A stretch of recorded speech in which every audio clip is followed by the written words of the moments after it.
Bom dia, boa tarde, boa noite e boa madrugada também.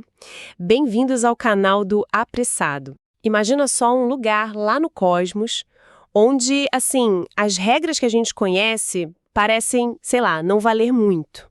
A astrofísica acabou de achar exatamente isso. Um tipo de laboratório natural, sabe? Onde planetas rochosos não só existem, mas estão lá, firmes, em condições que, pela teoria, deveriam ser caóticas demais para eles sobreviverem. É um cenário que desafia mesmo o que a gente pensava. Exatamente. Estamos falando de uma descoberta que, impacta direto nos modelos de formação de planetas. Vamos dar uma olhada nos detalhes desse sistema estelar que acabaram de identificar e que está forçando a ciência a repensar como e onde os mundos podem se formar e, o mais importante, ficar estáveis no universo. É um achado desses que abram novas portas, né? Ok, então vamos fundo nessa história. Onde fica esse palco cósmico tão inesperado? O protagonista dessa história toda é o sistema TOI 2267. Ele está até que perto, falando em termos de universo, né, coisa de 190 anos-luz daqui. Mas, não é um sistema solar tipo o nosso, não, nem de longe. Correto. O que é fascinante nele é a estrutura mesmo. TOI 2267 é o que chamamos de sistema estelar binário compacto. Isso quer dizer o quê? Temos duas estrelas, sabe? As duas são anãs vermelhas, pequenas, mais frias, brilham menos que o nosso Sol e elas ficam orbitando uma outra bem de pertinho. A distância média entre elas é mais ou menos 1,2 bilhão de quilômetros. 1,2 bilhão de quilômetros.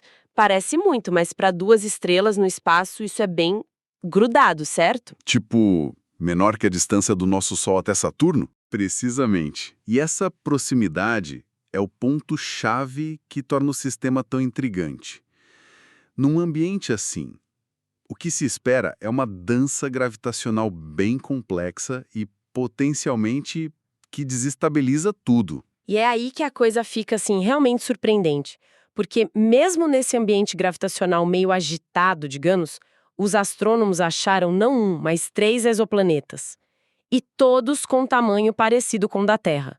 Planetas rochosos, num lugar onde teoricamente não deveriam nem existir. E não é só isso, a configuração deles é totalmente inédita. Olha só, 2 desses planetas ficam girando em torno de uma das estrelas, a que chamam de primária. O terceiro planeta, por sua vez, orbita a outra estrela, a secundária. Essa é a primeira vez que a gente vê planetas em trânsito, que é quando eles passam na frente da estrela e bloqueiam um pouquinho da luz, e é assim que detectaram. É a primeira vez que isso acontece em torno das 2 estrelas de um mesmo sistema binário. Como um dos pesquisadores, o Sebastián Zúñiga Fernandes, lá da Universidade de Liege, na Bélgica, que foi um dos líderes do estudo, falou: isso faz com que TOI 2267 seja o primeiro sistema binário que a gente conhece que tem planetas em trânsito em volta das 2 estrelas. E tem mais. Como são anãs vermelhas e tão pertinho uma da outra, o TOI 2267 virou o par estelar com planetas mais frio e mais compacto que já foi descoberto. O Francisco Pozuelos, que é do Instituto de Astrofísica da Andaluzia, na Espanha, e também coliderou o estudo, reforçou justamente isso. A nossa descoberta bate vários recordes, pois é o par de estrelas com planetas mais compacto e mais frio que se conhece. Certo, então temos um sistema binário compacto, estrelas frias e planetas do tamanho da Terra girando em torno das duas. O que isso significa para a ciência que estuda planetas? Por que isso é tão chocante para os modelos que a gente tem hoje? Porque, assim, por muito tempo, os modelos astrofísicos, né, muitos deles baseados aqui no nosso sistema solar, que é mais calminho, digamos assim, esses modelos diziam que sistemas binários tão compactos seriam ambientes com gravidade muito caótica.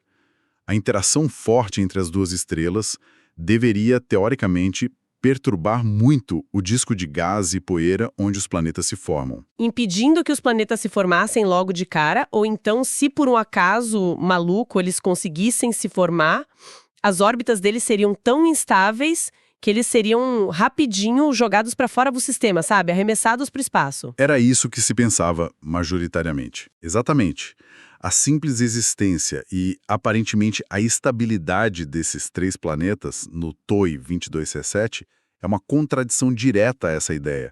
Isso meio que obriga a comunidade científica a revisitar, a refinar as bases da teoria de formação planetária. Sugere que os discos protoplanetários, onde os planetas nascem, talvez sejam mais resistentes do que a gente pensava, sabe? Encontrando jeitos de se estabilizar e formar mundos mesmo nesses ambientes gravitacionais turbulentos. Então, a receita para fazer planetas talvez funcione mesmo sob condições bem mais estressantes do que a gente imaginava. É o que parece. E mostra também que a diversidade das arquiteturas planetárias, que é como as estrelas e os planetas se organizam no espaço, é, assim, muito maior do que os modelos previam. A gente não está limitado só ao padrão de uma estrela no centro com planetas bem espaçados, órbitas quase redondinhas como aqui. Sistemas binários compactos, que antes eram vistos quase como desertos de planetas, agora se mostram como possíveis lares para mundos rochosos. E para achar esses mundinhos nesse sistema específico, imagino que não tenha sido nada fácil. Achar planetas do tamanho da Terra já é um desafio, ainda mais num sistema binário a 190 anos-luz. Como foi que conseguiram essa proeza tecnológica? Olha, foi uma combinação poderosa e muito bem coordenada de observações do espaço e aqui da Terra. É um belo exemplo de como a ciência hoje avança, né? Com essa sinergia entre ferramentas diferentes e colaborações internacionais. Os primeiros sinais vieram de dados do telescópio espacial TESS da NASA.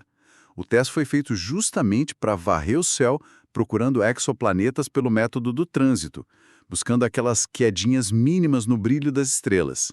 Ah, então o TESS deu a primeira pista. Sim, mas os dados brutos do TESS precisam ser analisados com muito cuidado, né? A identificação inicial de 2 dos planetas foi feita usando um software especializado chamado Sherlock, que foi criado para isso mesmo, vasculhar os dados do TESS e achar possíveis candidatos a planetas. Esse trabalho foi feito por equipes lá da Universidade de Liege e do Instituto de Astrofísica da Andaluzia. Essa detecção inicial foi fundamental para começar a próxima fase. E qual foi essa próxima fase? Imagino que só o TESS não seria suficiente para confirmar algo tão incomum assim. Correto. Para confirmar mesmo e para caracterizar em detalhe, precisou de uma campanha intensa de observações feitas aqui do solo. Usaram telescópios especializados como os da rede Speculus, que significa Search for Habitable Planets Eclipsing Ultra-Cool Stars. Essa rede tem telescópios no Chile e em Tenerife e é otimizada para observar justamente estrelas pequenas e frias, como as do TOI 2267. Além deles, os telescópios TRAPPIST, que também são liderados pela equipe belga e ficaram famosos pela descoberta do sistema TRAPPIST-1, foram essenciais.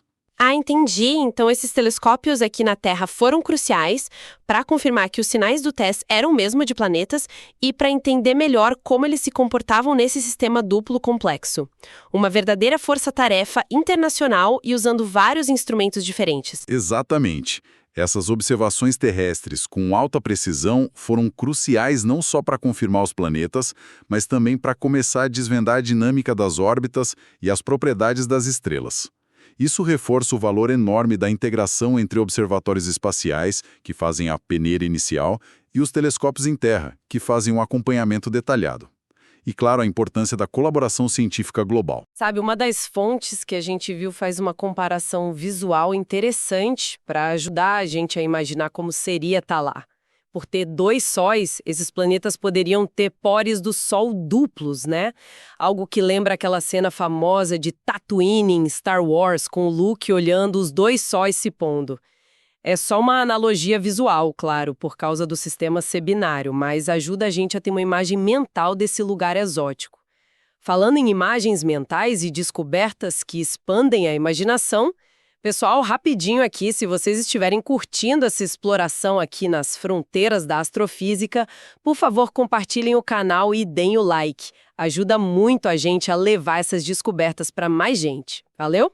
Agora, com esses 3 planetas do tamanho da Terra confirmados e o sistema sendo tão peculiar, qual é o próximo passo para os pesquisadores? O que eles querem descobrir agora? Bom, com a confirmação desses 3 mundos e a natureza única do sistema bem estabelecida, O trabalho agora entra numa nova fase, sabe?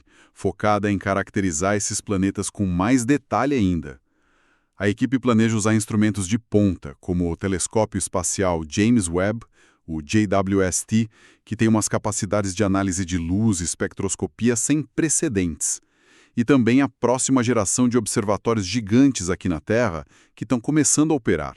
E o objetivo principal dessas novas observações com o James Webb e outros telescópios gigantes é ver se eles são rochosos mesmo, como a Terra, ou talvez já buscar sinais de habitabilidade, tipo água ou uma atmosfera que dê para respirar? O foco mais imediato é medir com precisão as propriedades fundamentais desses planetas, a massa e a densidade deles. Se a gente sabe a massa e já sabe o tamanho, que é parecido com o da Terra, pelo método do trânsito, a gente calcula a densidade.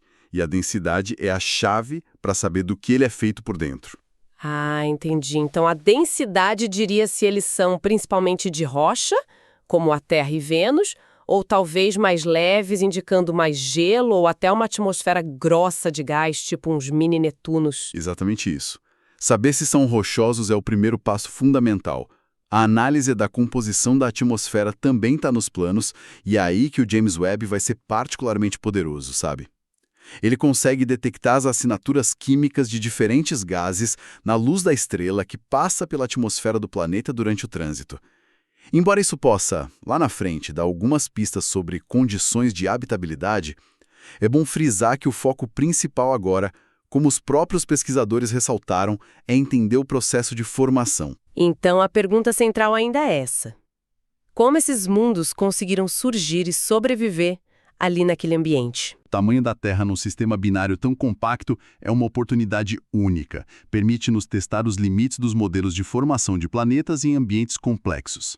E o Francisco Pozuelos complementou dizendo que este sistema é um verdadeiro laboratório natural para compreender como planetas rochosos podem emergir e sobreviver em condições dinâmicas extremas, onde anteriormente pensávamos que sua estabilidade estaria comprometida. Portanto, a questão central que esses instrumentos super avançados vão ajudar a responder é: quais foram os mecanismos que permitiram que mundos aparentemente estáveis se formassem ou continuassem existindo num ambiente tão dinâmico e desafiador como esse sistema binário compacto? Essa descoberta no TO 2267 realmente deixa a gente pensando. Será que as regras que a gente usa para entender onde e como os planetas se formam e ficam estáveis são, na verdade, muito mais flexíveis e, sei lá, surpreendentes do que a nossa própria experiência aqui no Sistema Solar nos levou a acreditar? De fato, o que fica claro é que a formação de planetas parece ser um processo bem mais robusto e adaptável do que os modelos antigos sugeriam. Ambientes que a gente considerava assim fundamentalmente hostis, como esse sistema binário apertadinho, podem, na verdade, ser surpreendentemente capazes de gerar e sustentar mundos rochosos. O universo parece ter uma capacidade inesgotável de nos surpreender, né? Mostrando que a variedade de arquiteturas planetárias e a resiliência dos mundos podem existir em cenários que desafiam totalmente nossas expectativas e o que a gente considera possível ou estável.